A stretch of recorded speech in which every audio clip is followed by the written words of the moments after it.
Good morning dears. എല്ലാ സുഹൃത്തുക്കൾക്കും പുതിയൊരു ക്ലാസ്സിലേക്ക് സ്വാഗതം. കമ്പനി കോർപ്പറേഷൻ ലാസ്റ്റ് ഗ്രേഡ് ലക്ഷ്യം വെച്ചുകൊണ്ട് കമ്പനി കോർപ്പറേഷൻ ലാസ്റ്റ് ഗ്രേഡ് മാത്രമല്ല ഞാൻ പറയുന്ന എല്ലാ എക്സാമുകൾക്കും ഉപകാരമാവുന്ന രീതിയിൽ പ്രീവിയസ് ക്വസ്റ്റ്യൻ വിത്ത് എക്സ്പ്ലനേഷൻ ആണ് പുതിയ SCERT ബേസ്ഡ് കേട്ടോ.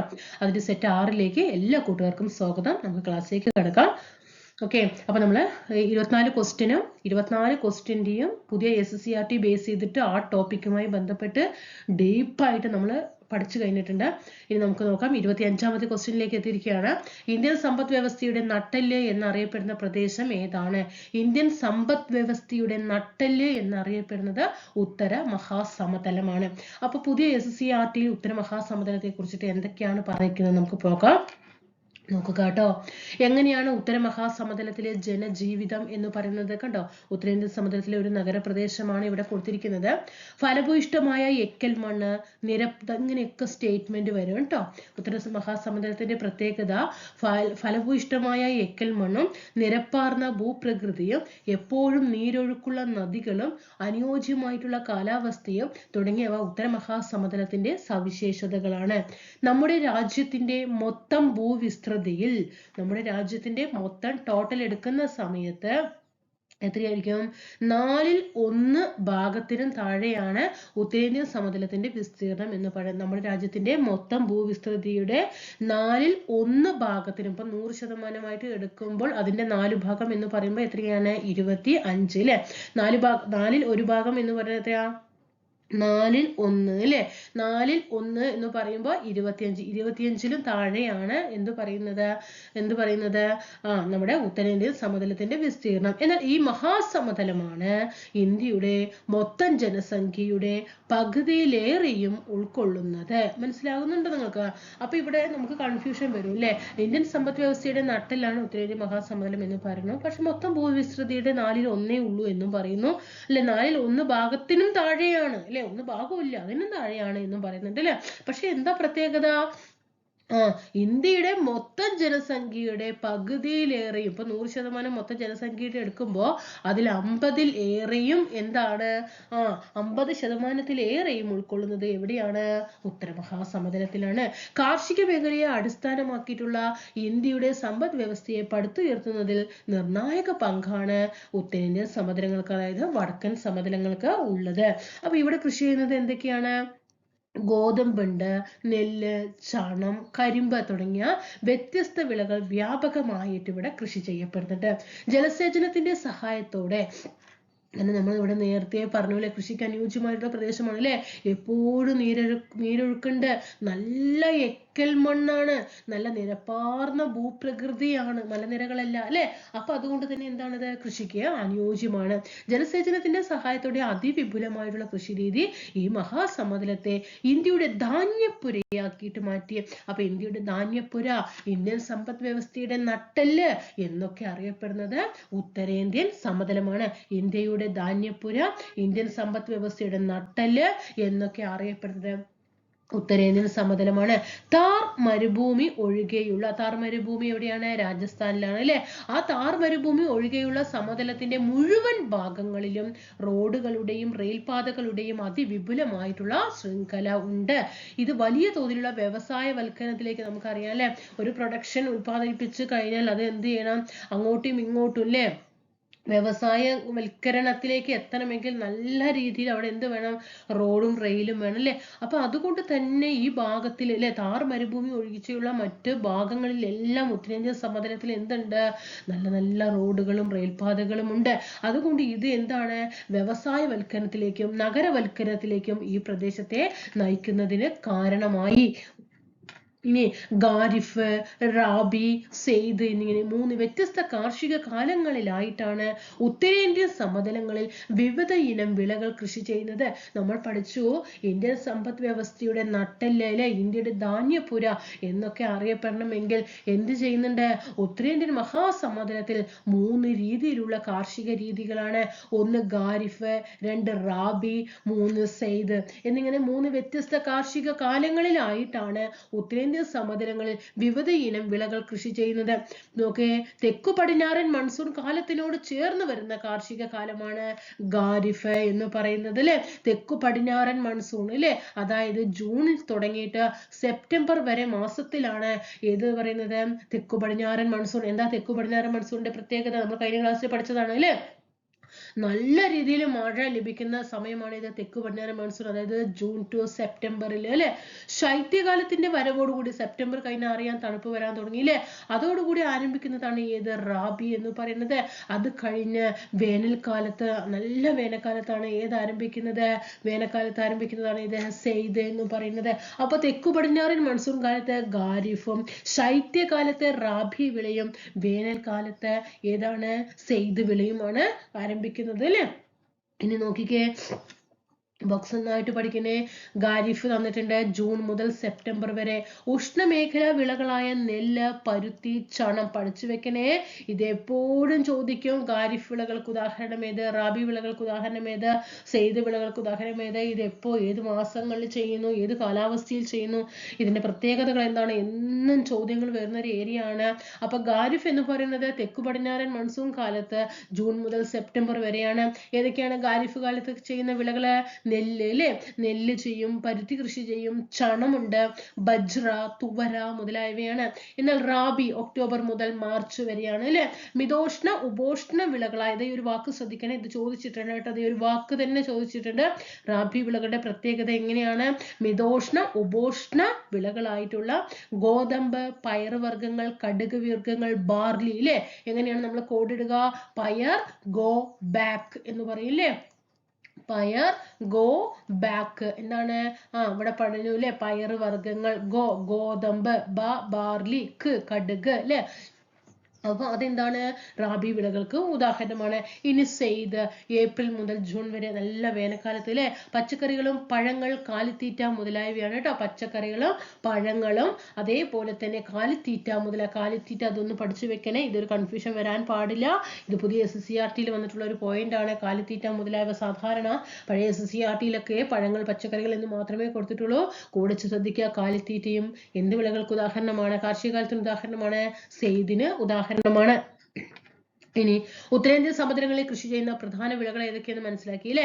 ഉത്തരേന്ത്യൻ സമതലങ്ങളിൽ ഉടനീളം ഈ വിളകളെല്ലാം കൃഷി ചെയ്യപ്പെടുന്നില്ല. പ്രാദേശികമായി ഈ വിളകളുടെ വിതരണത്തിലും കൃഷി രീതിയിലും വ്യത്യാസങ്ങൾ ഏറെയുണ്ട്. ഉത്തരമഹാസമതലം എന്ന ഈ ഭൂപ്രകൃതി വിഭാഗത്തിന്റെ വ്യാപ്തി, അതിന്റെ കിടപ്പ്, അത് രൂപം കൊണ്ട പ്രക്രിയകൾ എന്നിവയെ കുറിച്ച് നിങ്ങൾ സാമാന്യ ധാരണ നമ്മൾ നേടിക്കഴിഞ്ഞു അല്ലെ.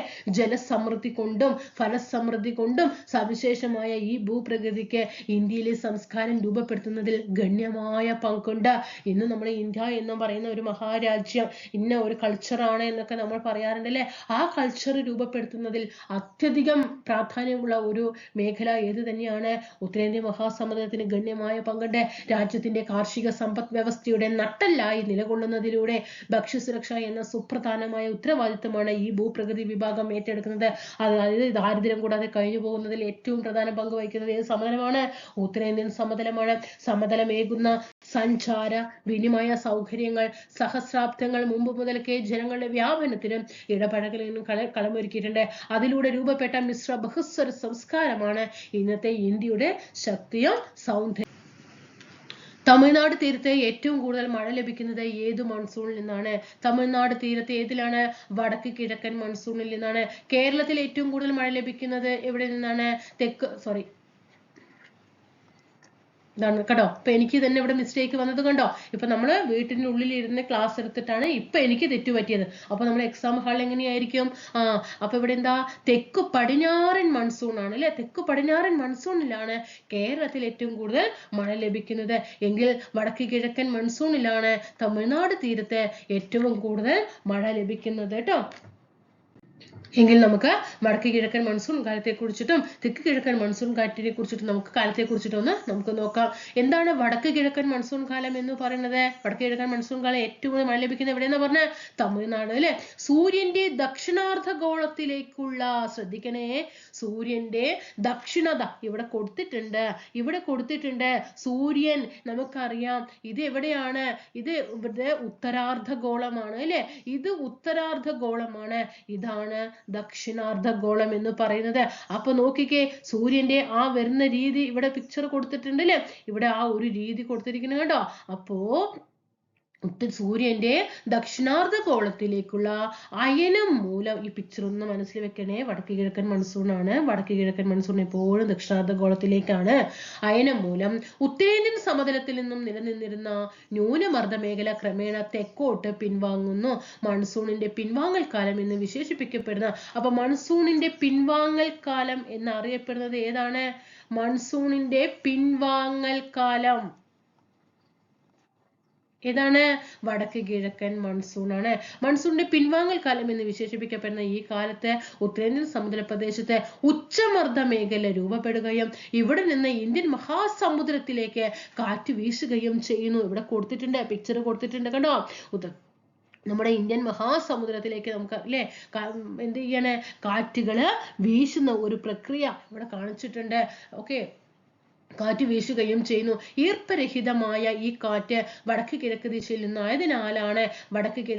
നിന്നായതിനാലാണ് ഈ കാലത്തെ വടക്ക് കിഴക്കൻ മൺസൂൺ കാലം എന്ന് വിളിക്കുന്നത്. ഉത്തരേന്ത്യൻ സമുദ്ര പ്രദേശത്തെ പൊതുവെ വരണ്ട കാലാവസ്ഥ അനുഭവപ്പെടുന്ന ഈ കാലയളവില് ഉയർന്ന അന്തരീക്ഷ ആർദ്രതയും ഉയർന്ന താപനിലയും ദിനാവസ്ഥയെ കൂടുതൽ ദുസ്സഹമാക്കുന്നു. ഈ പ്രതിഭാസത്തെ ഒക്ടോബർ ചൂട് എന്ന് പറയുന്നു. നമുക്കറിയാം, ഇപ്പം ജൂൺ മുതൽ സെപ്റ്റംബർ വരെയാണ് ഏത് പറഞ്ഞത്, തെക്കു പടിഞ്ഞാറൻ മൺസൂൺ എന്ന് പറയുന്നത്. സെപ്റ്റംബർ മുതലാണ് നമ്മൾ പഠിച്ചത്. സെപ്റ്റംബർ മുതൽ മാർച്ച് വരെ എന്താണ് വടക്ക് കിഴക്കൻ മൺസൂൺ ആണ് അല്ലെ. സോറി, മാർച്ച് അല്ല കേട്ടോ, സെപ്റ്റംബർ ടു ഒക്ടോബർ നവംബർ മാസങ്ങളിലാണ്. നമ്മൾ ആ ശൈത്യകാലത്തിലേക്ക് പോയതാണ്, പെട്ടെന്ന് അതിലേക്ക് മനസ്സ് പോയതാണ് കേട്ടോ. അപ്പൊ സെപ്റ്റംബർ ടു തുടങ്ങിയിട്ടാണ് വടക്ക് കിഴക്കൻ മൺസൂണിലേക്ക് എന്ത് ചെയ്യുന്നത്, നമ്മൾ കടക്കുന്നത് അല്ലെ. ആ വടക്ക് കിഴക്കൻ മൺസൂൺ കാലത്തിലാണ് എന്ത് അനുഭവപ്പെടുന്നത്, ഒക്ടോബർ ചൂട് അനുഭവപ്പെടുന്നത്. അതെന്താ ഒക്ടോബർ ചൂട് അനുഭവപ്പെടാൻ കാരണം എന്താണ്? ഉത്തരേന്ത്യൻ സമതല പ്രദേശത്ത് വരണ്ട കാലാവസ്ഥ, നമുക്കറിയാം അല്ലെ, മഴക്കാലമൊക്കെ കഴിഞ്ഞു അല്ലെ, നമ്മൾ ചൂടിലേക്ക് കടക്കുന്ന സമയമാണ്. അപ്പൊ ആ വരണ്ട കാലാവസ്ഥ അനുഭവപ്പെടുന്ന കാലയളവില് എന്തായിരിക്കും നമ്മുടെ അന്തരീക്ഷത്തിന്റെ പ്രത്യേകത? എന്തായിരിക്കും? അന്തരീക്ഷത്തിന്റെ ആർദ്രത അല്ലെ, ഉയർന്ന അന്തരീക്ഷ ആർദ്രതയും ഉയർന്ന താപനിലയും ഉയർന്ന അന്തരീക്ഷ ആർദ്രത അതുപോലെ ഉയർന്ന അന്തരീക്ഷ താപനിലയും എന്ത് ചെയ്യും? നമ്മുടെ ഡെയിലി അല്ലെ, ഓരോ ദിവസം തോറുമുള്ള കാലാവസ്ഥയെ ദുസ്സഹമാക്കുകയും ഈ പ്രതിഭാസത്തെ ഒക്ടോബർ ചൂട് എന്നും വിശേഷിപ്പിക്കും.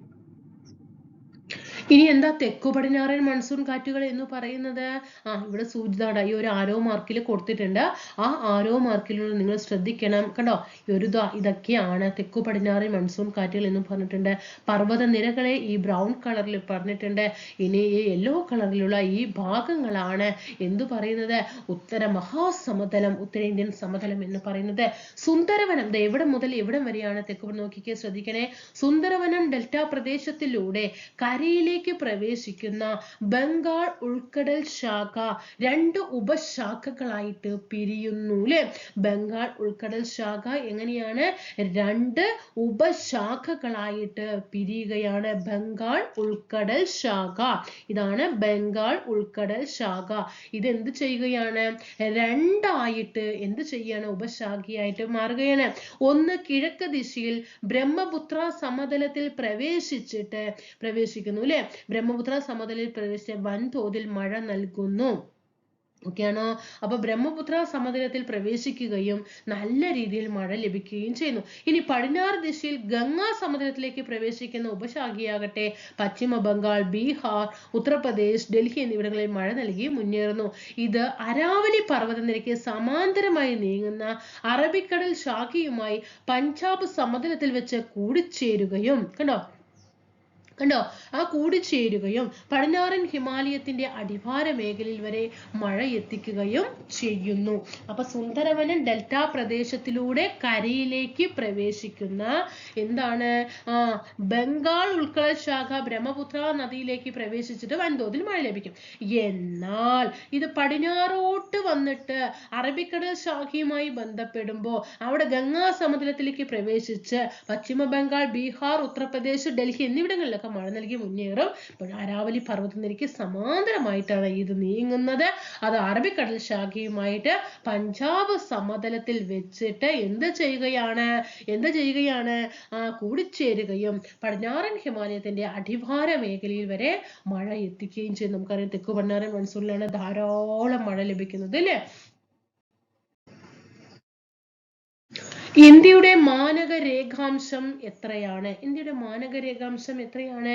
82.5 ഡിഗ്രിയാണ് അല്ലെ. 82.5 ഡിഗ്രിയാണ് മാനക രേഖാംശം എന്ന് പറയുന്നത്. നമുക്ക് നോക്കാം പുതിയ SCERT-യില് ഇന്ത്യൻ സ്റ്റാൻഡേർഡ് സമയം.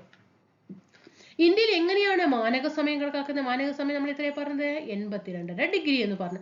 അപ്പോ ഇത് എങ്ങനെയാ കണക്കാക്കുന്നത്? ഇന്ത്യയുടെ കിഴക്കേ അറ്റത്തുള്ള സംസ്ഥാനമായ അരുണാചൽ പ്രദേശും അല്ലെ. എവിടെയാണ് കിഴക്കേ അറ്റം എന്ന് പറയുന്നത്? ഈ ഭാഗത്താണ് അല്ലെ. ഇവിടെയുള്ള അരുണാചൽ പ്രദേശം എത്ര? 97 ഡിഗ്രി 25 കിഴക്ക്. ഇനി പടിഞ്ഞാറേ അറ്റത്തുള്ള സംസ്ഥാനമായ എവിടെയാ? ഗുജറാത്ത് അല്ലെ. ഈ ഗുജറാത്തിലും ഇവിടെ ഏതാണ്? അരുണാചൽ പ്രദേശുമാണ് അല്ലെ. ആ പടിഞ്ഞാറേറ്റുള്ള സംസ്ഥാനമായ ഗുജറാത്തും എത്ര? 68 ഡിഗ്രി 7 കിഴക്ക് തമ്മിൽ ഏകദേശം 30 ഡിഗ്രി രേഖാംശ വ്യത്യാസമുള്ളതിനാൽ പ്രീവിയസ് ക്വസ്റ്റ്യൻ ആണ് കേട്ടോ. പടിഞ്ഞാറും കിഴക്കും തമ്മിലുള്ള ഏകദേശ രേഖാംശ വ്യത്യാസം എത്ര എന്ന് ചോദിച്ചിട്ടുണ്ട്. അതായത് ഇത് തമ്മിലുള്ള വ്യത്യാസം എത്ര എന്ന് ചോദിച്ചാൽ എത്രയാണ്? 30 ഡിഗ്രിയാണ്. പഠിച്ചു വെക്കണം, പ്രീവിയസ് ക്വസ്റ്റ്യൻ ആണ്. 30 ഡിഗ്രി വ്യത്യാസമുള്ളതിനാൽ 2 മണിക്കൂറോളം പ്രാദേശിക സമയം വ്യത്യാസമുണ്ട്. 30 ഡിഗ്രിയും വ്യത്യാസം വരും, 2 മണിക്കൂറും വ്യത്യാസം വരും കേട്ടോ. ഇതുകൊണ്ടുള്ള പ്രായോഗിക ബുദ്ധിമുട്ട് ഒഴിവാക്കുന്നതിന് രാജ്യത്ത് ഒരു മാനക സമയം നിർണയിച്ചിട്ടുണ്ട്. 7.5 ഡിഗ്രിയുടെ ഗുണിതമായ 82.5 ഡിഗ്രി കിഴക്ക് രേഖാംശ രേഖയെ ഇന്ത്യയിൽ മാനക രേഖാംശമായി തെരഞ്ഞെടുത്തു. ആ രേഖയിലുള്ള പ്രാദേശിക സമയത്തെ ഇന്ത്യയുടെ മാനക സമയമായിട്ട് കണക്കാക്കുന്നു. അപ്പൊ നമുക്ക് നോക്കണം, ഇവിടെ പഠിക്കാനുള്ളത് ഇന്ത്യയുടെ കിഴക്കേ അറ്റത്തുള്ള സംസ്ഥാനം ഏതാണ്? അരുണാചൽ പ്രദേശ്. അവിടെ എത്രയാ പറഞ്ഞിരിക്കുന്നത്? 97 ഡിഗ്രി 25 കിഴക്ക് അല്ലെ. കിഴക്കൻ സംസ്ഥാനമാണ്. ഇനി പടിഞ്ഞാറേ അറ്റത്തുള്ള സംസ്ഥാനമാണ് ഗുജറാത്ത്. അവിടെ എത്രയാ പറഞ്ഞത്? 68 ഡിഗ്രി 7 കിഴക്ക്. ഇനി ഇവ തമ്മിൽ എത്ര വ്യത്യാസമുണ്ട് എന്നാ പറഞ്ഞിരിക്കുന്നത്? രേഖാംശ വ്യത്യാസം 30 ഡിഗ്രി വ്യത്യാസമുണ്ട് എന്ന് പറഞ്ഞു. സമയത്തിന്റെ അടിസ്ഥാനത്തിൽ എത്ര മണിക്കൂറാണ്? 2 മണിക്കൂർ വ്യത്യാസവും പ്രാദേശിക സമയം വ്യത്യാസമുണ്ട്. അപ്പൊ ഇതുകൊണ്ട് ഇപ്പൊ നമുക്കറിയാം, അങ്ങനെ ആകുമ്പോൾ ഒരു സ്ഥലത്ത് ഒരു സമയം, ഒരു സ്ഥലത്ത് ഒരു സമയം, ഒരു സ്ഥലത്ത് ഒരു സമയം അങ്ങനെയായിരിക്കില്ല. അങ്ങനെ പാടില്ല. ഇന്ത്യയിൽ ആകെ എന്തായിരിക്കണം? ടോട്ടലി ഒരൊറ്റ സമയമായിരിക്കണം. അപ്പൊ ആ ബുദ്ധിമുട്ടൊക്കെ ഒഴിവാക്കാൻ വേണ്ടിയിട്ടാണ്, ആ കൃത്യമായ ഒറ്റ സമയമായിരിക്കണം എല്ലാവരുടെയും എന്ന് മനസ്സിലാക്കാൻ വേണ്ടിയിട്ടാണ് മാനക സമയം നിർണയിച്ചത്. അതിനുവേണ്ടി കണക്കാക്കിയതാണ് 7.5യുടെ ഗുണിതമായ 82 ഡിഗ്രി കിഴക്ക് രേഖാംശ രേഖയെ ഇന്ത്യയുടെ മാനക രേഖാംശമായി തിരഞ്ഞെടുക്കുകയും ആ രേഖയിലുള്ള പ്രാദേശിക സമയത്തെ ഇന്ത്യയുടെ മാനക സമയമായിട്ട് കണക്കാക്കുക. നോക്കിക്കേ, ടൈം സോൺസ് നോക്കാം. സമയ മേഖലകൾ. അന്താരാഷ്ട്ര ധാരണ പ്രകാരം ലോകത്തെ 1 മണിക്കൂർ സമയ വ്യത്യാസത്തിൽ, ലോകത്തിലെ 1 മണിക്കൂർ സമയ വ്യത്യാസത്തിൽ ചോദിച്ച ക്വസ്റ്റ്യൻ ആണ്. എത്ര സമയ മേഖലകളായിട്ടാണ് തരംതിരിച്ചിരിക്കുന്നതെന്ന് ചോദിച്ചിട്ടുണ്ട്. 1 മണിക്കൂർ സമയ വ്യത്യാസത്തിൽ നമ്മൾ അങ്ങനെ തന്നെയല്ലേ കണക്കാക്കുന്നത്. നമ്മൾ ഒരു ദിവസം എന്ന് പറയുന്നത് എത്രയാ? 24 അവർ. നമ്മൾ എത്ര വ്യത്യാസമാണ്? 1 അവർ അങ്ങനെയല്ലേ വ്യത്യാസം. ആ 24 മേഖലകളായിട്ട് തിരിച്ചിട്ടുണ്ട്. ഇവയാണ് സമയ മേഖലകൾ. ഓരോ മേഖലയിലും 15 ഡിഗ്രി രേഖാംശ രേഖ വ്യാപ്തിയുണ്ട്. ഇപ്പൊ 1 മണിക്കൂർ അല്ലെ, 24 മേഖല. അതിൽ ഒരു മേഖല എന്ന് പറഞ്ഞ് ഇപ്പൊ ഒരു മേഖല അങ്ങനെ 3 അല്ലെ, 1 2 3 4 5 അങ്ങനെ 24 മേഖല. അപ്പൊ ഇതിന്റെ ഇടയിൽ തമ്മിലുള്ള വ്യത്യാസം എത്രയാണെന്ന് പറഞ്ഞത്? 15 ഡിഗ്രി രേഖാംശ രേഖ വ്യാപ്തിയുണ്ട്. ഇന്ത്യയുടെ കിഴക്കേ അറ്റത്തുള്ള സംസ്ഥാനമായ അരുണാചൽ പ്രദേശും പടിഞ്ഞാറേ അറ്റത്തുള്ള ഗുജറാത്തും തമ്മിൽ ഏകദേശം 2 മണിക്കൂറാണ് വ്യത്യാസം എന്ന് നമ്മൾ തിരിച്ചറിയും അല്ലെ. വ്യത്യാസം കുറവായത് കൊണ്ട് തന്നെ രാജ്യത്തിന് പൊതുവായി ഒരു മാനക സമയം തിരഞ്ഞെടുക്കുന്നതിൽ ബുദ്ധിമുട്ടുണ്ടാകില്ല. എന്നാൽ രേഖാംശ വ്യാപ്തി കൂടിയ റഷ്യ, കാനഡ, USA, ഇപ്പൊ നമ്മൾ നേരത്തെ പറഞ്ഞതിൽ എത്രയാണ് വ്യത്യാസം? 2 മണിക്കൂർ വ്യത്യാസമേ ഉള്ളൂ. രേഖാംശ വ്യാപ്തി 30 ഡിഗ്രിയാണ് എന്നൊക്കെ നമ്മൾ അവിടെ നേരത്തെ പഠിച്ചു. പിന്നെ 24 സമയ മേഖലകൾ പഠിച്ചു. ആ 24 സമയ മേഖലകളിലിടയിലുള്ള വ്യത്യാസം 15 ഡിഗ്രിയാണ് എന്ന് പറഞ്ഞു. അതുകൊണ്ട് തന്നെ രേഖാംശ വ്യാപ്തി കൂടുതൽ ഏതൊക്കെ രാജ്യങ്ങളാണ്? റഷ്യയിലും. ഇതിനേക്കാൾ വ്യാപ്തി കൂടുതലായിരിക്കും റഷ്യയിലും, കാനഡയിലും, USA-യിലും, ഓസ്ട്രേലിയയിലും കേട്ടോ. നിരവധി സമയ മേഖലകളും മാനക സമയവും ഒക്കെ അവിടെ എന്താണ്? നമുക്ക് ഇന്ത്യയിൽ ഒറ്റ മാനക സമയമേ ഉള്ളൂ. എത്രയാണ്? 82.5 ഡിഗ്രി അല്ലെ. 82.5 ഡിഗ്രി കിഴക്ക്. പക്ഷേ റഷ്യയിലും കാനഡ, USA, ഓസ്ട്രേലിയയിലൊക്കെ നിരവധി സമയ മേഖലകളുണ്ട്, നിരവധി മാനക സമയങ്ങളും ഉണ്ട്. ഇന്ത്യയിലെ ആദ്യത്തെ ഓപ്പൺ റോക്ക് മ്യൂസിയം എവിടെയാണ് സ്ഥാപിക്കപ്പെട്ടിരിക്കുന്നത്? ഹൈദരാബാദിലാണ് കേട്ടോ. ഹൈദരാബാദ് എവിടെയാണ്? തെലങ്കാനയിലാണ് അല്ലെ. തെലങ്കാനയിലെ ഹൈദരാബാദിലാണ് ആദ്യത്തെ ഓപ്പൺ റോക്ക് മ്യൂസിയം സ്ഥാപിക്കപ്പെട്ടത്. എപ്പോഴാണ് ഇനാഗ്രേഷൻ ചെയ്തത്? 2022 ജനുവരി മാസത്തിലാണ് എന്ത് ചെയ്യുന്നത്? ഉദ്ഘാടനം ചെയ്തത് അന്നത്തെ യൂണിയൻ മിനിസ്റ്റർ ആയിട്ടുള്ള ജിതേന്ദ്ര സിംഗ് ആണ് കേട്ടോ. ജിതേന്ദ്ര സിംഗ് ആണ്. ഓക്കെ ആണോ? അവിടെ ഇത് മനസ്സിലാക്കി വെക്കുക. ഇന്ത്യയിലെ ആദ്യത്തെ ഭൂഗർഭ മ്യൂസിയം എവിടെയാണ്? ഇന്ത്യയിലെ ആദ്യത്തെ, നമ്മൾ റോക്ക് മ്യൂസിയം ഹൈദരാബാദ് പറഞ്ഞു എങ്കിൽ ഇന്ത്യയിലെ ആദ്യത്തെ ഭൂഗർഭ മ്യൂസിയം എവിടെയാണ്? രാഷ്ട്രപതി ഭവനിലാണ് കേട്ടോ. രാഷ്ട്രപതി ഭവനിലാണ്. ചോദ്യങ്ങൾ വരും കേട്ടോ. രാഷ്ട്രപതി ഭവനിലാണ്. ഓക്കെ ആണോ? ഇനി നമ്മുടെ ഇന്ത്യയിലെ ആദ്യത്തെ അണ്ടർ വാട്ടർ മ്യൂസിയം, ഇന്ത്യയിലെ ആദ്യത്തെ അണ്ടർ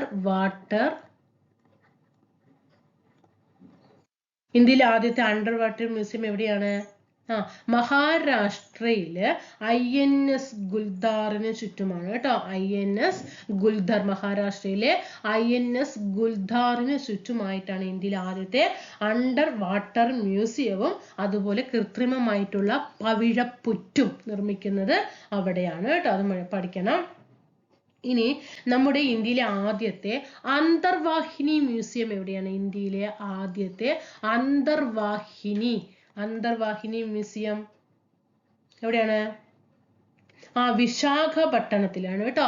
വിശാഖപട്ടണത്തില് എന്താണ് അതിന്റെ പേര്? വിശാഖപട്ടണത്തില് കുരുസുര സബ്മറൈൻ മ്യൂസിയം ആണ് കേട്ടോ. ഇന്ത്യയിലെ ആദ്യത്തെ അന്തർവാഹിനി മ്യൂസിയം ഏതാണ്? വിശാഖപട്ടണത്തിലുള്ള കുരുസുര സബ്മറൈൻ മ്യൂസിയം ആണ്. പഠിക്കണം കേട്ടോ. ആദ്യത്തെ ഭൂഗർഭ മ്യൂസിയം രാഷ്ട്രപതി ഭവനിലാണ്. അണ്ടർ വാട്ടർ മ്യൂസിയം മഹാരാഷ്ട്രയിലെ INS ഗുൽദാറിന് ചുറ്റുമായിട്ടാണ്. ഇന്ത്യയിലെ ആദ്യത്തെ അന്തർവാഹിനി മ്യൂസിയം വിശാഖപട്ടണത്തിലുള്ള കുരുസുര സബ്മറൈൻ മ്യൂസിയം ആണ് കേട്ടോ. ഓക്കെ.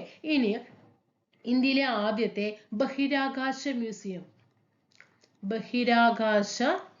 ഇന്ത്യയിലെ ആദ്യത്തെ ബഹിരാകാശ മ്യൂസിയം എവിടെയാണ് സ്ഥിതി ചെയ്യുന്നത്? ഹൈദരാബാദില് ബിർള സയൻസ് സെന്ററിലാണ് കേട്ടോ. ബഹിരാകാശ മ്യൂസിയം ഹൈദരാബാദില് ബിർള സയൻസ് സെന്ററിലാണ് ബഹിരാകാശ മ്യൂസിയം സ്ഥിതി ചെയ്യുന്നത് കേട്ടോ. ഇത്രയും കാര്യങ്ങളൊക്കെ ഇവിടെ പഠിച്ചു വെക്കുക.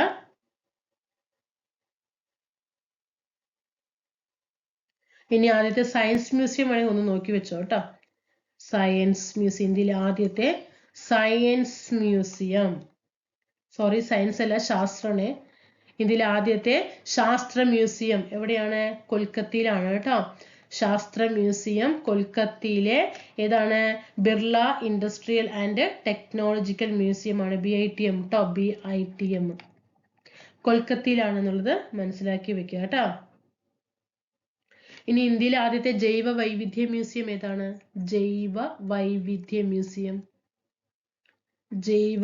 ഇന്ത്യയിലെ ആദ്യത്തെ ജൈവ വൈവിധ്യ മ്യൂസിയം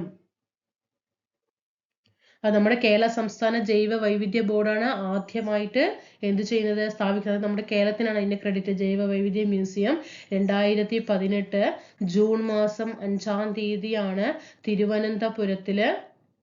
തിരുവനന്തപുരം വള്ളക്കടവില് കേട്ടോ സ്ഥാപിതമായ കേരള ജൈവ വൈവിധ്യ മ്യൂസിയം ആണ് ഇന്ത്യയിലെ ആദ്യത്തെ ജൈവ വൈവിധ്യ മ്യൂസിയം എന്ന് പറയുന്നത് കേട്ടോ. ഇനി ഇന്ത്യയിലെ ആദ്യത്തെ ഭക്ഷ്യ മ്യൂസിയം ഏതാണ്? ഭക്ഷ്യ മ്യൂസിയം തമിഴ്നാട്ടിലെ തഞ്ചാവൂരിലാണ് കേട്ടോ. തമിഴ്നാട്ടിലെ തഞ്ചാവൂരാണ്. ഓക്കെ.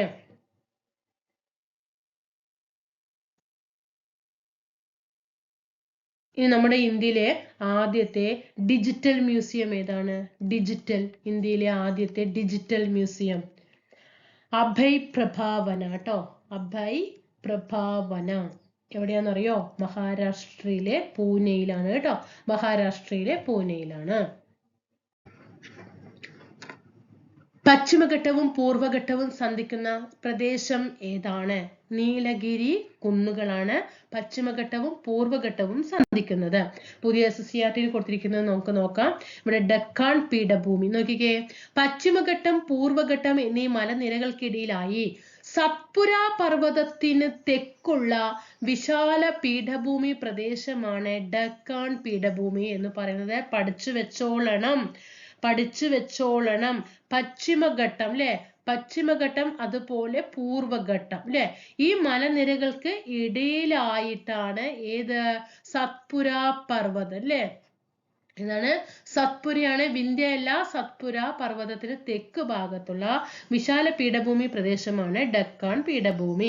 സത്പുര പർവ്വതം, മൈക്കല നിര, മഹാദിയ കുന്നുകൾ എന്നീ മലനിരകൾ ഡക്കാൻ പീഠഭൂമിയുടെ വടക്കേ അതിരാകുന്നു. അപ്പൊ ഡക്കാൻ പീഠഭൂമിയുടെ വടക്കേ അതിരാകുന്ന പ്രദേശങ്ങൾ, മലനിരകൾ ഏതൊക്കെയാണ്? സത്പുരയും മൈക്കല നിരയും മഹാദിയ കുന്നുകൾ. സത്പുര, മൈക്കല, മഹാദിയ കുന്നുകൾ. ഇനി തെക്ക് എന്ന അർത്ഥമുള്ള ദക്ഷിൺ എന്ന സംസ്കൃത പദത്തിൽ നിന്നാണ് ഡക്കാൻ എന്ന പേര് ഉണ്ടായത്. പ്രീവിയസ് ക്വസ്റ്റ്യൻ ആണ്. തെക്ക് എന്ന അർത്ഥമുള്ള, നമ്മൾ ദക്ഷിണ ഭാരതഗോളം അതായത് തെക്കല്ലേ. അപ്പൊ ദക്ഷിൺ എന്ന സംസ്കൃത പദമാണ് കേട്ടോ. സംസ്കൃത പദത്തിൽ നിന്നാണ് എന്ത് ചെയ്യുന്നത്? ഡക്കാൻ എന്ന പേര് ഉണ്ടായത്. ദശലക്ഷക്കണക്കിന് വർഷങ്ങൾക്ക് മുമ്പ് ലാവ ഒഴുകിപ്പരന്നുണ്ടായ ബസാൾട്ട്, ഗ്രാനൈറ്റ്, നൈസ് തുടങ്ങിയ പരൽരൂപശിലകളാണ് ഡക്കാൻ പീഠഭൂമിക്ക് രൂപം നൽകുന്നത്. അപ്പൊ ഡക്കാൻ പീഠഭൂമി ഇവിടെ ചിത്രം കൊടുത്തിട്ടുണ്ട്. ഡക്കാൻ പീഠഭൂമിയുടെ ഒരു ദൃശ്യം ഇവിടെ കൊടുത്തിട്ടുണ്ട്. ഇതിന് കാരണം എങ്ങനെയാണ്?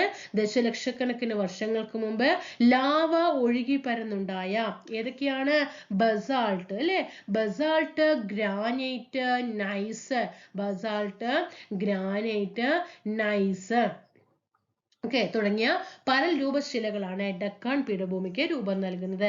ഡക്കാൻ പീഠഭൂമിയുടെ വടക്കു പടിഞ്ഞാറ് ഭാഗം ബസാൾട്ട് എന്ന ലാവാശിലകളാൽ നിർമ്മിതമാണ്. അപ്പൊ ഡക്കാൻ പീഠഭൂമിയുടെ വടക്കു പടിഞ്ഞാറ് ഭാഗത്തെ ഏത് ശിലകളാണ്? ബസാൾട്ട്. ഈ മേഖലയെ ഡക്കാൻ ട്രാപ്പ് എന്ന് വിളിക്കുന്നു. പ്രീവിയസ് ക്വസ്റ്റ്യൻ ആണ്. ഡക്കാൻ ട്രാപ്പ് എന്ന് വിളിക്കുന്ന ഡക്കാൻ പീഠഭൂമിയുടെ ഭാഗം ഏതാണ്? വടക്കു പടിഞ്ഞാറ് ഭാഗമാണ്. അതിൽ ബസാൾട്ട് ശിലകളാൽ നിർമ്മിതമായതുകൊണ്ടാണ് ഡക്കാൻ ട്രാപ്പ് എന്ന് വിളിക്കുന്നത്. ബസാൾട്ട് ശിലയ്ക്ക് അപക്ഷയം സംഭവിച്ച് രൂപം കൊള്ളുന്ന കറുത്ത മണ്ണാണ് ഈ മേഖലയുടെ സവിശേഷത. അപ്പൊ ഡക്കാൻ പീഠഭൂമിയുടെ സവിശേഷത, മെയിൻ സവിശേഷത എന്താണ്? അവിടെ കാണപ്പെടുന്ന കറുത്ത മണ്ണ്. കറുത്ത മണ്ണിന്റെ മറ്റൊരു പേര് എന്താണ്? റിഗർ മണ്ണ്. പ്രീവിയസ് ആണ്. കറുത്ത മണ്ണിന്റെ മറ്റൊരു പേര് റിഗർ മണ്ണ്. എങ്ങനെ ഇത് ഉണ്ടാകുന്നത്? ബസാൾട്ട് ശിലയ്ക്ക് അപക്ഷയം സംഭവിച്ചിട്ടാണ് കേട്ടോ. ഓക്കെ. റിഗർ മണ്ണ് എന്നറിയപ്പെടുന്ന ഫലപുഷ്ടിയും ജലസംഭരണ ശേഷിയുമുള്ള ഈ മണ്ണ്, ഇതൊരു ചോദ്യം ഈ അടുത്ത് നടന്ന എക്സാമിൽ ചോദിച്ചതാണ്. കറുത്ത മണ്ണിന്റെ പ്രത്യേകത ചോദിച്ചതാണ്. ഫലപുഷ്ടിയും ജലസംഭരണ ശേഷിയുമുള്ള ഈ മണ്ണ് വേനലിലും കാർഷിക വിളകൾക്ക് സംരക്ഷണമേകുന്നു. വേനൽക്കാലത്ത് നല്ല വേനൽക്കാലമായിരിക്കും, പക്ഷെ ഈ കറുത്ത മണ്ണിന്റെ പ്രത്യേകത അതിലെപ്പോഴും ഈർപ്പം നിലനിൽക്കും. അപ്പൊ അതുകൊണ്ട് എന്ത് പറ്റും? കൃഷിക്ക് അനുയോജ്യമാണ്. പരുത്തി കൃഷിക്ക് ഏറെ പ്രയോജനമാണ് ഏത് മണ്ണ്? കറുത്ത പരുത്തി മണ്ണ്. പ്രീവിയസ് ക്വസ്റ്റ്യൻ ആണ്. കറുത്ത പരുത്തി കൃഷിക്ക് അല്ലെ, പരുത്തി കൃഷിക്ക് ഏറ്റവും അനുയോജ്യമായ മണ്ണ് ഏതാണ്? കറുത്ത മണ്ണാണ്. ഇനി ചുണ്ണാമ്പ്, ഇരുമ്പ്, മെഗ്നീഷ്യം, അലുമിനിയം തുടങ്ങിയ ധാതു ലവണങ്ങൾ റിഗർ മണ്ണിന്റെ പ്രത്യേകതയാണ്. അപ്പൊ റിഗർ മണ്ണിന്റെ പ്രത്യേകത നല്ല ഫലപുഷ്ടിയാണ്, നല്ല സംഭരണ ശേഷിയില. എന്തിന്? ജലസംഭരണം, ജലത്തെ സംഭരിച്ചു വെക്കാനുള്ള കഴിവ് അതിനുണ്ട്. അതുപോലെ തന്നെ ചുണ്ണാമ്പ്, ഇരുമ്പ്, മെഗ്നീഷ്യം, അലുമിനിയം തുടങ്ങിയ ധാതു ലവണങ്ങൾ റിഗർ മണ്ണിന്റെ പ്രത്യേകതകളാണ്. ഡക്കാൻ പീഠഭൂമിയുടെ അരികുകളാകുന്ന, അപ്പൊ ഡക്കാൻ പീഠഭൂമിയുടെ അരികാണ് ഇത് പശ്ചിമഘട്ടം, പൂർവ്വഘട്ടം എന്നിവ. കേരളത്തിന്റെ കിഴക്കു ഭാഗത്തായിട്ട് സ്ഥിതി ചെയ്യുന്ന സഹ്യപർവ്വത നിരയെ കുറിച്ചിട്ട് നിങ്ങൾ പഠിച്ചിട്ടുണ്ടല്ലോ. നമ്മുടെ കാലാവസ്ഥയിലും ജൈവ വൈവിധ്യത്തിലും ജനജീവിതത്തിലും നിർണായക സ്വാധീനമാണ് സഹ്യപർവ്വത നിരയ്ക്ക് ഉള്ളത്. ഇവിടെ സഹ്യപർവ്വതത്തിന്റെ ദൃശ്യം തന്നിട്ടുണ്ട്. നമ്മൾ നേരത്തെ ഡക്കാൻ പീഠഭൂമിയുടെ ഒരു ദൃശ്യം കണ്ടു അല്ലെ. തെക്ക് കന്യാകുമാരി മുതൽ പഠിക്കണേ. ഇവിടെ നിങ്ങളുടെ പോയിന്റ് പഠിച്ചോ. തെക്ക് കന്യാകുമാരി മുതൽ വടക്ക് ഗുജറാത്ത് വരെ ഏകദേശം 1600 കിലോമീറ്റർ നീളത്തിൽ വ്യാപിച്ചു കിടക്കുന്ന ഈ മലനിരയ്ക്ക് പശ്ചിമഘട്ടം, അതായത് വെസ്റ്റേൺ ഗട്ട്സ് എന്നാണ് പ്രത്യേകത. അപ്പൊ പശ്ചിമഘട്ടം നീണ്ടു നിവർന്ന് കിടക്കുന്നത് എവിടെ മുതൽ എവിടം വരെയാണ്? തെക്ക് കന്യാകുമാരി മുതൽ വടക്ക് ഗുജറാത്ത് വരെ. പഠിച്ചോളണം. പഠിക്കണം, പ്രീവിയസ് ആണ്. തെക്ക് കന്യാകുമാരി മുതൽ വടക്ക് ഗുജറാത്ത് വരെ 1600 കിലോമീറ്റർ നീളത്തിലാണ് പശ്ചിമഘട്ടം വ്യാപിച്ചു കിടക്കുന്നത്. ഈ മലനിരയാണ് ഡക്കാൻ പീഠഭൂമിയുടെ പടിഞ്ഞാറൻ അരിക്. അപ്പൊ ഡക്കാൻ പീഠഭൂമിയുടെ രണ്ട് അതിരുകളിലായിട്ടാണ് പശ്ചിമഘട്ടവും പൂർവ്വഘട്ടവും. അപ്പൊ പടിഞ്ഞാറ് ഭാഗത്താണ് പശ്ചിമഘട്ടം, അപ്പൊ കിഴക്ക് ഭാഗത്തായിരിക്കും ഇത് പൂർവ്വഘട്ടം എന്ന് പറയുന്നത് അല്ലെ. ഇനി വടക്ക് നിന്നും തെക്കോട്ട് എന്ന ക്രമത്തിൽ ഈ പർവ്വതനിരയുടെ ഉയരം കൂടി വരുന്നു കേട്ടോ. ഇവിടെ ശ്രദ്ധിക്കണേ, ഇങ്ങനെയൊക്കെ വന്നു കഴിഞ്ഞാൽ നമ്മൾ അവിടെ കിടന്നിട്ട് ബപ്പ അടിക്കും, ഉറപ്പാണ്. മനസ്സിലാവുന്നുണ്ടോ? ഇപ്പൊ നമുക്കിത് നോക്കി പഠിപ്പിച്ചു തരുമ്പോൾ തന്നെ നമുക്ക് കൺഫ്യൂഷൻ വരുന്നുണ്ട്. നമുക്ക് എത്ര വിഷയങ്ങളും നമ്മൾ പഠിച്ചിട്ട് പോകുന്നത്, അവ പഠിച്ചിട്ട് പോകുന്ന സമയത്ത് നമുക്ക് കൺഫ്യൂഷൻ വരും. അപ്പൊ ശ്രദ്ധിക്കണം. തെക്ക് കന്യാകുമാരി മുതൽ വടക്ക് ഗുജറാത്ത് വരെയാണ് പശ്ചിമഘട്ട മലനിര സ്ഥിതി ചെയ്യുന്നത്. 1600 കിലോമീറ്റർ നീളമാണ്. പിന്നെ ഇതിന്റെ മറ്റൊരു മലനിരയ്ക്ക് പശ്ചിമഘട്ടം, അതായത് വെസ്റ്റേൺ ഗട്ട്സ് എന്നറിയപ്പെടുന്നു. ഡക്കാൻ പീഠഭൂമിയുടെ പടിഞ്ഞാറൻ അരികാണ്. വടക്ക് നിന്നും തെക്കോട്ട് പോകുന്തോറും ഉയരം കൂടി വരുന്നു കേട്ടോ. വടക്ക് നിന്നും തെക്കോട്ട് പോകുന്തോറും ഉയരം കൂടി വരുന്നു. ഉപദ്വീപീയ ഇന്ത്യയിലെ തന്നെ ഏറ്റവും ഉയരമുള്ള കൊടുമുടിയായ, ഇത് ചോദ്യമാണ്, പ്രീവിയസ് ആണ്. ഉപദ്വീപീയ ഇന്ത്യയിലെ ഏറ്റവും ഉയരമുള്ള കൊടുമുടി ചോദിച്ചാൽ നമ്മളിവിടെ ആനമുടിയാണോ എന്നൊരു കൺഫ്യൂഷൻ വരാൻ പാടില്ല. ഉപദ്വീപീയ ഇന്ത്യയിലെ തന്നെ ഏറ്റവും ഉയരമുള്ള കൊടുമുടിയായ ആനമുടിയുടെ ഉയരം എത്രയാണ്? 2695 മീറ്റർ പശ്ചിമഘട്ടത്തിലെ ആനമലയിലാണ്. ഉപദ്വീപീയ ഇന്ത്യയിലെ തന്നെ ഏറ്റവും ഉയരമുള്ള കൊടുമുടി ഏതാണെന്ന് ചോദിച്ചാൽ ആനമുടിയാണ്. ഈ ആനമുടി സ്ഥിതി ചെയ്യുന്നത് തന്നെ പശ്ചിമഘട്ടത്തിലെ എവിടെയാണ്? ആനമലയിലാണ്. ആ പശ്ചിമഘട്ട ആനമുടിയുടെ ഉയരം 2695 മീറ്റർ ആണ്. ഓക്കെ, ആനമുടി ഏത് സംസ്ഥാനത്തിലാണ് സ്ഥിതി ചെയ്യുന്നത്? ആനമുടി എവിടെയാണ്? താഴെ ഒന്ന് കമന്റ് ചെയ്യണം കേട്ടോ. കേരളത്തിൽ ആനമല, ഏലമല എന്നീ പേരുകളിലും അറിയപ്പെടുന്ന പശ്ചിമഘട്ട മലനിരയ്ക്ക്, അപ്പൊ പശ്ചിമഘട്ട മലനിര കേരളത്തിൽ ഏതൊക്കെ പേരിൽ അറിയപ്പെടുന്നുണ്ട്? ആനമല എന്നും ഏലമല എന്ന പേരിൽ അറിയപ്പെടുന്ന പശ്ചിമഘട്ട മലനിരയ്ക്ക് കർണാടകം, തമിഴ്നാട് ഭാഗത്ത് നീലഗിരി എന്നും മഹാരാഷ്ട്രയിൽ സഹ്യാദ്രി എന്നും അറിയപ്പെടുന്നു. അപ്പൊ നമ്മുടെ കേരളത്തിൽ പശ്ചിമഘട്ടത്തിന്റെ പേരുകൾ എന്തൊക്കെയാണ്? ആനമല, ഏലമല. ഓക്കെ, ഇനി തമിഴ്നാട്ടിൽ എന്താ അറിയപ്പെടുന്നത്?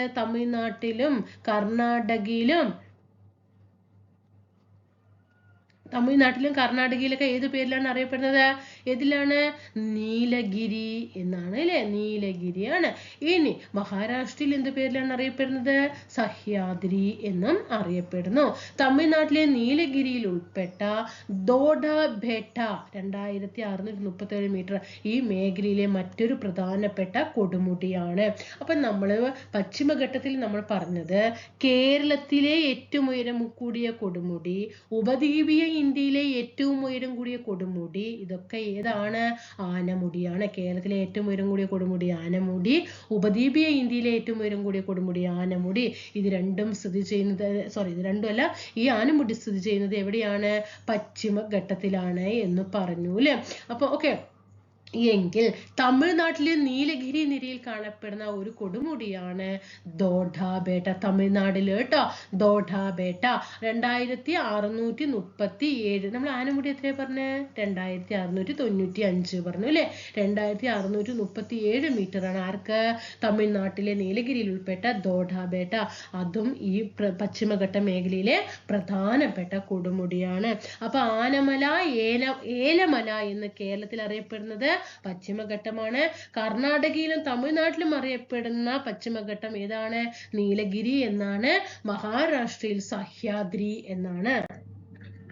ഉപദ്വീപീയ ഇന്ത്യയിലെ സംസ്കാരത്തിലും ജനജീവിതത്തിലും നിർണായക സ്വാധീനമുള്ള ഉപദ്വീപീയ നദികളിൽ ഏറെയും പിറവികൊള്ളുന്നത് പശ്ചിമഘട്ട മലനിരകളാണ്. ഉപദ്വീപീയ നദികളായിട്ടുള്ള കാവേരി നദി, മഹാനദി, കൃഷ്ണ, നർമ്മദ, താപ്തി, പിന്നെ ഗോദാവരി അല്ലെ തുടങ്ങിയ ഉപദ്വീപീയ നദികളെല്ലാം സ്ഥിതി ചെയ്യുന്നത് എവിടെയാണ്? പശ്ചിമഘട്ട പിറവിയിലെ ഇതിന്റെ ഉത്ഭവം മുഴുവൻ എവിടെ നിന്നാണ്? പശ്ചിമഘട്ട നിരകളിൽ നിന്നാണ്. ഇനി ഇതിൽ ജാവടി കുന്നുകൾ, പാൽക്കൊണ്ട മല, നല്ല മല, മഹേന്ദ്രഗിരി തുടങ്ങിയ മലകളുടെ സ്ഥാനം നേരത്തെ തന്നിട്ടുണ്ട്. പശ്ചിമഘട്ടത്തെ അപേക്ഷിച്ച് താരതമ്യേന ഉയരം കുറഞ്ഞ ഈ കുന്നുകളുടെ നിരയാണ് പൂർവ്വഘട്ടം എന്ന് പറയുന്നത്. അപ്പൊ പശ്ചിമഘട്ടത്തിന്റെ ഭാഗമായിട്ട് വരുന്നത് നമ്മൾ പഠിച്ചത് ആനമുടി പഠിച്ചു അല്ലെ, ആനമുടി പഠിച്ചു, ദോഡബേട്ട പഠിച്ചു അല്ലെ. എന്നാൽ ഇത് രണ്ടും എവിടെയാ? പശ്ചിമഘട്ടം. ഓക്കെ, ഇനി നമ്മൾ പൂർവ്വഘട്ടത്തിൽ പഠിക്കുമ്പോൾ ഏതൊക്കെയാണ്? ജാവടി ഇല്ലേ, ജാവടി കുന്ന്, പാൽക്കൊണ്ടമല, പാൽക്കൊണ്ടമല നല്ല മല അല്ലെ, നല്ല മലയാ. മഹേന്ദ്രഗിരി, മഹേന്ദ്രഗിരി ഇതൊക്കെ ഏതിന്റെ ഭാഗമാണ്? പൂർവ്വഘട്ടത്തിന്റെ ഭാഗമാണ്. ഒഡീഷയിലെ മഹാനദീതടം, നമ്മളവിടെ തെക്ക് കന്യാകുമാരി മുതൽ വടക്ക് ഗുജറാത്ത് വരെ പടിഞ്ഞാറ് ഗുജറാത്ത് വരെ പറഞ്ഞില്ലേ പശ്ചിമഘട്ടം. ഇതെവിടെ മുതലാ? ഒഡീഷയിലെ മഹാനദീതടം മുതൽ തമിഴ്നാട്ടിലെ നീലഗിരി നിരകൾ വരെ ഏകദേശം 800 കിലോമീറ്റർ ആണ് കേട്ടോ. 800 കിലോമീറ്റർ ആണ് പൂർവ്വഘട്ടം. പശ്ചിമഘട്ടം നമ്മൾ എത്രയാ പഠിച്ചത്? 1600. 8 തൊട്ടും 16, പകുതി പഠിച്ചാൽ മതി കേട്ടോ. 1600ന്റെ പകുതി അല്ലേ 800? 800 അല്ലേ, 800ന്റെ ഇരട്ടി അല്ലേ 1600. അപ്പൊ പൂർവ്വഘട്ടം 800, പശ്ചിമഘട്ടം 1600. പൂർവ്വഘട്ടത്തിന്റെ ആകെ നീളം എത്രയാണ്? 800 കിലോമീറ്റർ ആണ്. കിഴക്കോട്ടൊഴുകുന്ന ഉപദ്വീപീയ നദികൾ പൂർവ്വഘട്ടത്തിന്റെ തുടർച്ച നഷ്ടപ്പെടുത്തി കിഴക്കൻ തീരസമതലത്തിലൂടെ ഒഴുകുന്നു. കിഴക്കോട്ടൊഴുകുന്ന ഉപദ്വീപീയ നദികൾ എന്ന് പറഞ്ഞാൽ ഏതാണ്? നർമ്മദയും താപ്തിയും ഒഴിച്ചിട്ടുള്ള ഈ കാവേരിയും മഹാനദിയും കൃഷ്ണയും ഗോദാവരിയും ഒക്കെ എവിടാണ്? കിഴക്കോട്ട് ചെന്ന് പതിക്കുന്ന നദികളാണ്. എന്നാൽ നർമ്മദയും താപ്തിയൊക്കെ പടിഞ്ഞാറോട്ടാണ് കേട്ടോ. അങ്ങനെ കിഴക്കൻ തീരസമതലത്തിലൂടെ ഒഴുകുന്നു. പശ്ചിമഘട്ടവും പൂർവ്വഘട്ടവും നീലഗിരി കുന്നുകളിൽ സംഗമിക്കുന്നു. കണ്ടോ? ഇതാണ് നമ്മുടെ ചോദ്യം വന്നത്. പശ്ചിമഘട്ടവും പൂർവ്വഘട്ടവും സംഗമിക്കുന്ന സ്ഥലം എവിടെയാണ്? നീലഗിരിയിലാണ്. യുനെസ്കോയുടെ സാംസ്കാരിക പൈതൃക പട്ടികയിൽ ഉൾപ്പെടുത്താൻ 2022 ഇന്ത്യ നാമനിർദ്ദേശം ചെയ്ത നൃത്തരൂപമായിട്ടുള്ള ഗർഭ ഏത് സംസ്ഥാനത്തിൽ നിന്നാണ്? യുനെസ്കോ പൈതൃക പട്ടികയിൽ ഉൾപ്പെട്ട ഗർഭ നൃത്തരൂപം ഗർഭ, ഗ എന്ന അക്ഷരം വരുന്ന സംസ്ഥാനം തന്നെയാണ് ഗുജറാത്തിലാണ് കേട്ടോ. ഗർഭ ഗുജറാത്തിലെ നൃത്തരൂപമാണ്. ഇനി ഭരതനാട്യം എവിടെയാണ്? ഭരതനാട്യം നമുക്ക് എക്സ്ട്രാ പോയിന്റുകൾ ഒന്ന് പഠിച്ചാലോ? ഭരതനാട്യം തമിഴ്നാട്ടിലെയാണ് അല്ലെ. തമിഴ്നാട്ടിലെ പുരാണങ്ങളെ അടിസ്ഥാനമാക്കിയിട്ടുള്ള നൃത്തരൂപമാണ് കേട്ടോ. തമിഴ്നാട്ടിലെ പുരാണങ്ങളെ അടിസ്ഥാനമാക്കിയിട്ടുള്ള നൃത്തരൂപമാണ്. എങ്കിൽ കഥക്, കഥക് എന്ന നൃത്തരൂപം എവിടെയാണ്? ഉത്തർപ്രദേശില് കഥ പറയുന്ന ശൈലിയിലുള്ള കേട്ടോ. കഥ പറയുന്ന ശൈലിയാണ് കേട്ടോ. ഈ നൃത്തരൂപത്തിന് കഥ പറയുന്ന ശൈലിയാണ് കഥക് എന്ന് പറയുന്നത്. ഇനി കുച്ചിപ്പുടിയോ? കുച്ചിപ്പുടി ആന്ധ്രാപ്രദേശിലെ നൃത്തമാണ് കേട്ടോ. കുച്ചിപ്പുടി എവിടെയാണ്? ആന്ധ്രാപ്രദേശിലെ നൃത്തരൂപമാണ്. ഇനി മോഹിനിയാട്ടം, മോഹിനിയാട്ടം കേരളത്തിന്റെ സൗന്ദര്യവും ലാസ്യവും നിറഞ്ഞ നൃത്തരൂപമാണ്. കേരളത്തിന്റെ സൗന്ദര്യവും ലാസ്യവും നിറഞ്ഞ നൃത്തരൂപമാണ് മോഹിനിയാട്ടം. ഒഡീസി, ഒഡീഷയിലെ പുരാണങ്ങളെ കേട്ടോ. ഒഡീഷയിലെ പുരാണങ്ങളെ ആസ്പദമാക്കിയിട്ടുള്ള നൃത്തരൂപമാണ് ഒഡീസി എന്ന് പറയുന്നത്. സാത്രിയ വെരി ഇമ്പോർട്ടന്റ് ആണ്, വെരി ഇമ്പോർട്ടന്റ് ആണ്. അസമിലെ നൃത്തരൂപമാണ് സാത്രിയ. മണിപ്പൂരി, അത് നമുക്കറിയാം മണിപ്പൂരാണ് അല്ലേ. മണിപ്പൂരിലെ തനത് നൃത്തരൂപമാണ്. ഇനി കഥകളിയോ? കഥകളി കേരളത്തിലെ പ്രശസ്തമായിട്ടുള്ള ശാസ്ത്ര നൃത്ത നാടകമാണ്. കേരളത്തിലെ ശാസ്ത്ര നൃത്ത നാടകമാണ് കഥകളി എന്ന് പറയുന്നത്. ഇനി തമാശ എന്ന നൃത്തരൂപം എവിടെയാണ്? പ്രീവിയസ് ക്വസ്റ്റ്യൻ ആണ്. തമാശ എന്ന നൃത്തരൂപം മഹാരാഷ്ട്രയിലാണ്. നൗതാംഗി, ഇത് പ്രീവിയസ് ക്വസ്റ്റ്യൻ ആണ്. നൗതാംഗി ഉത്തർപ്രദേശിലെ നൃത്തരൂപമാണ്. ഗർഭ ഗുജറാത്ത് നമ്മൾ പറഞ്ഞു അല്ലെ. ചൗ എന്ന നൃത്തരൂപം ഏത് സംസ്ഥാനത്തിലാണ്? ചൗ ഒഡീഷയിലാണ് കേട്ടോ. ഒഡീഷയിലും ബീഹാറിലുമുള്ള നൃത്തരൂപമാണ് ചൗ എന്ന് പറയുന്നത്. ഇനി ബംഗറ നൃത്തരൂപം എവിടെയാണ്? ബംഗറ നൃത്തരൂപം പഞ്ചാബിലെ നൃത്തരൂപമാണ്. യക്ഷഗാനം എവിടെയാണ്? യക്ഷഗാനം കർണാടകയിലാണ് അല്ലെ. യക്ഷഗാനം കർണാടകയിലാണ്. പക്ഷെ യക്ഷഗാനം നമ്മുടെ കേരളത്തിലെ ഒരു ജില്ലയില് ഉണ്ട്. എവിടെയാണത്? കാസർഗോഡ് ജില്ലയിലാണ്. പ്രീവിയസ് ചോദിക്കാനുള്ള ചോദ്യങ്ങളാണ്. കാസർഗോഡിലെ യക്ഷഗാനം പ്രചാരത്തിലുണ്ട്. ഇനി ചാക്യാർ കൂത്ത് എവിടെയാണ്? ചാക്യാർ കൂത്ത് ചാക്യാർകൂത്ത് എവിടെയാണ്? നമ്മുടെ കേരളത്തിലാണ്. ചാക്രി നൃത്തരൂപം എവിടെയാണ്? ചാക്രി പ്രീവിയസ് ആണ്, ജമ്മു ആൻഡ് കാശ്മീരിലാണ്. കുച്ചിപ്പുടി എവിടെയാണ്? ആന്ധ്രാപ്രദേശിലാണ് അല്ലേ. ഇനി ഗംഗോർ എന്ന നൃത്തരൂപം എവിടെയാണ്? രാജസ്ഥാനിലാണ് കേട്ടോ. ഗംഗോർ എവിടെയാണ്? രാജസ്ഥാനിലാണ്. അപ്പൊ ഭരതനാട്യം നമ്മൾ എവിടെയാ പഠിച്ച? ഭരതനാട്യ തമിഴ്നാട്ടിലെ പുരാണങ്ങളെ അടിസ്ഥാനമാക്കിയിട്ടുള്ള നൃത്തരൂപമാണ്. കഥക് കഥ ഉത്തർപ്രദേശിലെ കഥ പറയുന്ന ശൈലിയിലുള്ള നൃത്തരൂപമാണ്. കുച്ചിപ്പുടി ആന്ധ്രാപ്രദേശിന്റെ തനത് നൃത്തരൂപം. മോഹിനിയാട്ടം കേരളത്തിന്റെ സൗന്ദര്യവും ലാസ്യവും കോർത്തിണക്കിയ നൃത്തരൂപം. ഒഡീഷയിലെ പുരാണങ്ങളെ ആസ്പദമാക്കിയിട്ടുള്ളത്. സാത്രിയ അസമിലേതാണ്. മണിപ്പൂരിലേതാണ്. കഥകളി കേരളത്തിലെ ശാസ്ത്ര നൃത്ത നാടകമാണ്. തമാശ നൃത്തരൂപം മഹാരാഷ്ട്രയിലാണ്. മഹാരാഷ്ട്രക്കാരൊക്കെ നല്ല തമാശക്കാരാണ് അല്ലെ. നൗതാംഗി ഉത്തർപ്രദേശിലെയാണ്. ചൗ ഒഡീഷ ബീഹാർ. ബംഗറ പഞ്ചാബ്. യക്ഷഗാനം പ്രചാരത്തിലുള്ളത് കർണാടകയിലാണ്. പക്ഷെ നമ്മുടെ സംസ്ഥാനത്തിലെ ഒരു ജില്ലയിലെ യക്ഷഗാനം പ്രചാരമുണ്ട്, അത് കാസർഗോഡിലാണ്. ചാക്യാർകൂത്ത് കേരളത്തിലാണ്. ചാക്രി നൃത്തരൂപം ജമ്മു ആൻഡ് കാശ്മീരിലാണ്. ഗംഗോർ നൃത്തരൂപം രാജസ്ഥാനിലാണ്. ഇനി അടുത്തത് ബിഹു ട്ടോ. വെരി ഇമ്പോർട്ടന്റ് ക്വസ്റ്റ്യൻ ആണിത്. ബിഹു അസമിലെയാണ് കേട്ടോ. സാത്രിയ ബിഹു അസമിലെ, രണ്ടും ചോദിച്ച ചോദ്യങ്ങളാണ്. ബിഹു സാത്രിയ അസമിലെ നൃത്തരൂപമാണ്. ഈ ബിഹു എന്ന് പറയുന്നത് അസമിലെ ഒരു ഊർജ്ജസ്വലമായിട്ടുള്ള ഒരു നൃത്ത രൂപമാണ്. ഗർഭ എന്താണ്? ഗർഭ നമ്മൾ എവിടെയാ പഠിച്ചത്? ഗർഭ, അതാണ് ചോദ്യം വന്നത് അല്ലേ. ഗർഭ ഗുജറാത്തിലാണ് കേട്ടോ. ഗർഭ ഗുജറാത്തിലാണ്. എന്താ അതിന്റെ പ്രത്യേകത? നവരാത്രി ആഘോഷങ്ങളിലാണ് കേട്ടോ ഇത് നടക്കുന്നത്. നവരാത്രി ആഘോഷങ്ങളിലാണ് ഈ ഗർഭ നൃത്തരൂപം നടക്കുന്നത്. ഇനി കഞ്ഞി നൃത്തരൂപം എവിടെയാണ്? നമ്മുടെ തമിഴ്നാട്ടിലാണ് കേട്ടോ. തമിഴ്നാട്ടില് തലയിൽ പാത്രം വെച്ചിട്ട് കേട്ടോ. തമിഴ്നാട്ടില് തലയിൽ പാത്രം വെച്ചിട്ട് നൃത്തം ചെയ്യുന്ന ശൈലിയാണ് കഞ്ഞി എന്ന് പറയുന്നത്. ഗൂമർ പ്രീവിയസ് ക്വസ്റ്റ്യൻ ആണ്. ഗൂമർ നൃത്തരൂപം രാജസ്ഥാനിലാണ് കേട്ടോ.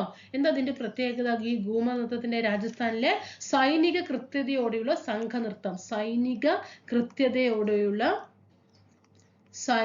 കൃത്യതയോടെയുള്ള എന്താണ്? ഒരു സംഘ നൃത്തമാണ് ഇത് ഗൂമർ എന്ന് പറയുന്നത്. അപ്പൊ കുറെ നൃത്തരൂപങ്ങൾ നമ്മളോട് പഠിച്ചു അല്ലെ. ഇന്ത്യയിലെ ആദ്യത്തെ solar wind inverter power house നിലവിൽ വന്നത് എവിടെയാണ്? നെടുങ്കണ്ടത്താണ് കേട്ടോ. നെടുങ്കണ്ടത്താണ് solar wind inverter power house നിലവിൽ വന്നിരിക്കുന്നത്. എന്താ ഇതിന്റെ പ്രത്യേകത? ഈ നെടുങ്കണ്ടം എവിടെയാണ്? ഇടുക്കി ജില്ലയിലാണ് കേട്ടോ. ഇടുക്കി ജില്ലയിലാണ്. എന്താ അതിന്റെ പ്രത്യേകത? കാറ്റിൽ നിന്നും സൂര്യപ്രകാശത്തിൽ നിന്നും, കാറ്റ് അതുപോലെ തന്നെ സൂര്യപ്രകാശം കേട്ടോ, ഈ രണ്ടിൽ നിന്നും എന്ത് ചെയ്യാൻ പറ്റും? ഒരേ സമയം തന്നെ, വേറെ വേറെ സമയം വേണ്ട, ഒരേ സമയം തന്നെ കാറ്റിൽ നിന്നും സൂര്യപ്രകാശത്തിൽ നിന്നും വൈദ്യുതി ഉൽപ്പാദിപ്പിക്കാൻ കഴിയുന്ന ഒരു സംവിധാനമാണ് സോളാർ വിൻഡ്. അതുപോലെ തന്നെ പറഞ്ഞിട്ടുണ്ടല്ലോ സോളാർ വിൻഡ് കണ്ടോ. ഇൻവെർട്ടർ പവർ ഹൗസ് കേട്ടോ. കാറ്റിൽ നിന്നും സൂര്യപ്രകാശത്തിൽ നിന്നും ഒരേ സമയം വൈദ്യുതി ഉൽപ്പാദിപ്പിക്കാൻ കഴിയുന്ന ഒരു സംവിധാനമാണ്. ഇടുക്കി ജില്ലയിലെ നെടുങ്കണ്ടത്തുള്ള കൈലാസപ്പാറയിലാണ് കേട്ടോ. ഇടുക്കിയിലെ നെടുങ്കണ്ടത്ത് കൈലാസപ്പാറ കേട്ടോ. കൈലാസപ്പാറയിലാണ് ഈ പ്ലാന്റ് സ്ഥാപിച്ചിരിക്കുന്നത്. ഓക്കെ ആണോ? അതേപോലെ ഇനിയിപ്പോ നമുക്ക് വിഴിഞ്ഞത്തെ കുറിച്ച് പഠിക്കുകയാണെങ്കിൽ എന്താ ഇവിടെ ഓപ്ഷൻ വരിക? വിഴിഞ്ഞത്തില് ഇന്ത്യയിലെ ആദ്യത്തെ പ്രീവിയസ് ക്വസ്റ്റ്യൻ ആണ്. തിരമാലയിൽ നിന്നും ട്ടോ. ഇന്ത്യയിലെ ആദ്യത്തെ തിരമാലയിൽ നിന്നുള്ള വേവ് എനർജി പ്ലാന്റ് ട്ടോ. വൈദ്യുതി നിലയം എവിടെയാണ്? വിഴിഞ്ഞത്താണ്. ഇന്ത്യയിലെ ആദ്യത്തെ തിരമാലയിൽ നിന്നും വൈദ്യുതി ഉൽപ്പാദിപ്പിക്കുന്ന കേന്ദ്രം ഏതാണ്? വിഴിഞ്ഞമാണ്. മണിക്കരൻ എന്താ? മണിക്കരൻ ഹിമാചൽ പ്രദേശിലെ അല്ലെ. ഹിമാചൽ പ്രദേശിലാണ് മണിക്കരൻ പ്രൊജക്ട് സ്ഥിതി ചെയ്യുന്നത്. ഹിമാചൽ പ്രദേശിലാണ് ഇന്ത്യയിലെ ആദ്യത്തെ, എന്താ അതിന്റെ പ്രത്യേകത? ഇന്ത്യയിലെ ആദ്യത്തെ പറയൂ. ജിയോ തെർമൽ അല്ലെ. ഭൗമതാപ ഊർജ നിലയം. ജിയോ തെർമൽ പ്രീവിയസ് ആണ്.